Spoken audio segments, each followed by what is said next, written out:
পশ্চিমবঙ্গের রাজনীতিতে আবার একটা বড় লড়াইয়ের আঁচ পাওয়া যাচ্ছে, আর তার কেন্দ্রবিন্দু হল ভবানীপুর। এটা কিন্তু শুধু একটা নির্বাচন নয়, এটা পশ্চিমবঙ্গের দুই হেভিওয়েট নেতা মমতা ব্যানার্জি আর শুভেন্দু অধিকারীর মধ্যে একটা প্রেস্টিজ ফাইট। তো আসল প্রশ্নটা কি? এই হাই ভোল্টেজ লড়াইয়ে পাল্লা কার দিকে ভারী? ভবানীপুরে কি মমতা ব্যানার্জি এখনও অপ্রতিরোধ্য, নাকি নন্দীগ্রামের পর শুভেন্দু অধিকারী আরও একটা বড় চমক দিতে চলেছেন? চলুন এই পুরো বিষয়টার গভীরে গিয়ে একটু বিশ্লেষণ করা যাক। সবার আগে চলুন একটা জিনিস পরিষ্কার করে নিই। ভবানীপুর শুধু একটা অ্যাসেম্বলি কেন্দ্র নয়, এটা মমতা ব্যানার্জির রাজনৈতিক দুর্গ।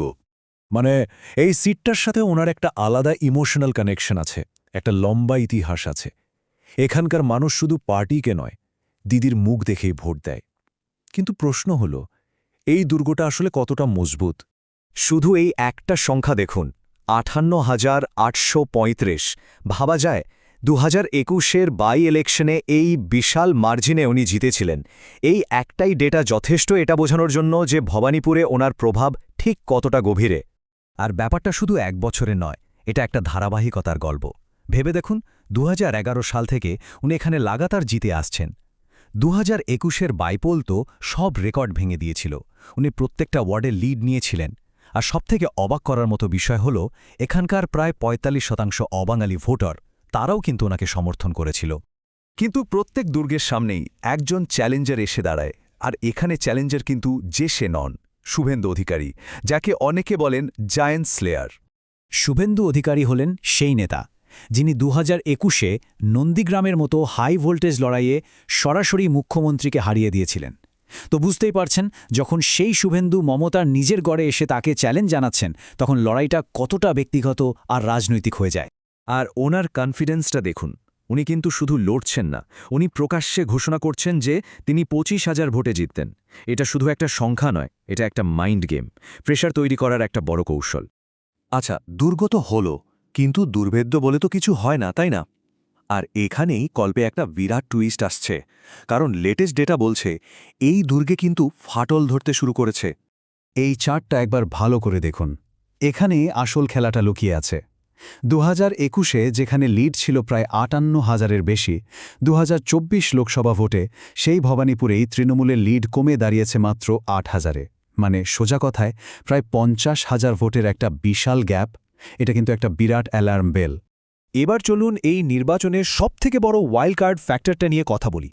এমন একটা বিতর্ক যা পুরো খেলার সমীকরণটাই বদলে দিতে পারে, আর সেটা হলো ভোটার লিস্ট বিতর্ক বা SIR। ব্যাপারটা খুব জটিল নয়। এই ASIR বা স্পেশাল ইন্টেন্সিভ রিভিশন হলো ইলেকশন কমিশনের একটা routine process. Voter list update করা হয়, কিছু নাম যোগ হয়, কিছু নাম বাদ যায়। কিন্তু ভবানীপুরে এই সাধারণ প্রসেসটাই একটা পলিটিক্যাল বোমার আকার নিয়েছে। এই টেবিলটা দেখলেই ব্যাপারটা জলের মতো পরিষ্কার হয়ে যাবে। একদিকে দেখুন, মমতার 2021-এর জয়ের মার্জিন ছিল 58,000-এর কিছু বেশি, আর অন্যদিকে এই SIR প্রসেসে ভোটার লিস্ট থেকে নাম কাটা গেছে প্রায় 47,000-এর ওপর। এই দুটো সংখ্যাকে পাশাপাশি রাখলেই বুঝতে পারছেন যে কেন এটা নিয়ে এত বিতর্ক। অঙ্কের হিসাবে এই বাদ পড়া ভোটগুলো কিন্তু ফলাফলে একটা বিরাট প্রভাব ফেলতেই পারে। স্বাভাবিকভাবেই এই বিষয়টাকে নিয়ে দুই দলই নিজেদের মতো করে ব্যাখ্যা দিচ্ছে। তৃণমূলের বক্তব্য, এটা আসলে তাদের ভোটারদের বাদ দেওয়ার একটা ষড়যন্ত্র, যেটা বিজেপি আর ইলেকশন কমিশন মিলে করছে। আর বিজেপির পাল্টা যুক্তি হল, এটা একটা রুটিন ক্লিনআপ প্রসেস, যারা অবৈধ ভোটার তাদের নাম বাদ দেওয়া হচ্ছে। তো দুর্গ, চ্যালেঞ্জার আর এই ওয়াইল্ড কার্ড ফ্যাক্টর, এই সব কিছুকে যদি আমরা একসাথে মেলাই, তাহলে ফাইনাল ছবিটা ঠিক কী দাঁড়ায়? এই হাই স্টেক রিম্যাচে পাল্লাটা আসলে কার দিকে ভারী? দেখুন, মমতা ব্যানার্জির দিকে তাকালে অনেকগুলো প্লাস পয়েন্ট দেখা যায়।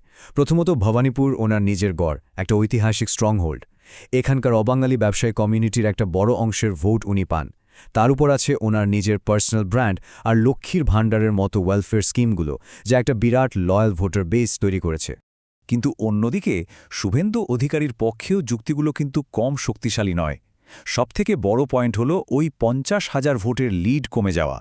তার সাথে যোগ হয়েছে এই 47,000 ভোটারের নাম বাদ পড়ার ফ্যাক্টরটা। আর 15 বছরের শাসনের পর একটা অ্যান্টি ইনকামবেন্সি তো কাজ করতেই পারে। এই টেবিলটা পুরো বিষয়টা সাম আপ করে দিচ্ছে। দেখুন, কেন্দ্রের ইতিহাস আর পার্সোনাল ব্র্যান্ডে মমতা ব্যানার্জি অনেক এগিয়ে, কোনো সন্দেহ নেই। কিন্তু রিসেন্ট ট্রেন্ড মানে 2024-এর ভোটের ফল আর এই এসসিআরের প্রভাব, এই দুটো ফ্যাক্টর কিন্তু শুভেন্দু অধিকারীর দিকেই ইঙ্গিত করছে। তাহলে শেষ কথা কি, দেখুন মমতা ব্যানার্জি এখনও এই সিটে জেতার জন্য ফেভারিট, কিন্তু লড়াইটা আর আগের মতো একতরফা নেই, এটা নিশ্চিত। খেলাটা এখন অনেক বেশি ক্লোজ হয়ে গেছে। আর একটা কথা মনে রাখতে হবে, এই লড়াইটা কিন্তু শুধু একটা সিট জেতা বা হারার নয়। এই নির্বাচনের ফলাফল ঠিক করে দেবে যে আগামী দিনে বাংলার রাজনীতির অভিমুখ কোন দিকে যাবে। তাহলে শেষ পর্যন্ত প্রশ্নটা এটাই, ভবানীপুর কি মমতা ব্যানার্জির অটুট দুর্গ হিসেবেই থেকে যাবে, নাকি নন্দীগ্রামের পর জায়ান্ট স্লেয়ার শুভেন্দু অধিকারী আরও একবার ইতিহাস গড়বেন? উত্তরটা তো সময় দেবে।